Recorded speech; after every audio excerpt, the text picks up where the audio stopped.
Hi friends, LBSൻ്റെ third allotment publish ചെയ്തു. ഇപ്പം LBS സൈറ്റിൽ പുതിയതായിട്ട് ഒരു അപ്ഡേറ്റ് വന്നിട്ടുണ്ട്. അതാണിത്. 3ാം ഘട്ട അലോട്ട്മെൻറ്റ് ലഭിച്ചവരും മുൻ അലോട്ട്മെൻറ്റുകളിൽ അലോട്ട്മെൻറ്റ് ലഭിച്ചവരും വെബ്സൈറ്റിൽ അപേക്ഷകരുടെ ഹോം പേജിൽ നിന്നും പ്രിൻ്റ് എടുത്ത അലോട്ട്മെൻറ്റ് മെമ്മോയും ഒറിജിനൽ സർട്ടിഫിക്കറ്റുകളും സഹിതം അലോട്ട്മെൻറ്റ് ലഭിച്ച കോളേജുകളിൽ 13/8/2025 മുതൽ 20/8/2025 നേരിട്ട് ഹാജരായി പ്രവേശനം നേടേണ്ടതാണ്.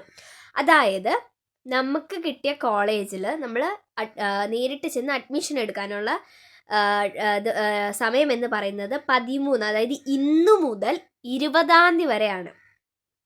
അതുപോലെ തന്നെ നമ്മൾ അഡ്മിഷൻ എടുക്കാൻ ചെല്ലുമ്പോൾ നമുക്ക് നമ്മുടെ അലോട്ട്മെൻറ്റ് മെമ്മോയുടെ പ്രിൻറ്റും അതുപോലെ തന്നെ സർട്ടിഫിക്കറ്റുകളും നമ്മൾ കൊണ്ടുപോകേണ്ടതായിട്ടുണ്ട്. ഇനി നിങ്ങൾക്ക് എന്തെങ്കിലും ഡൗട്ടോ കാര്യങ്ങളൊക്കെ ഉണ്ടെങ്കിൽ നിങ്ങൾക്ക് കിട്ടിയ കോളേജുമായിട്ട് കോൺടാക്റ്റ് ചെയ്യാം. അപ്പോൾ അവർ ക്ലിയർ ചെയ്ത് തരും.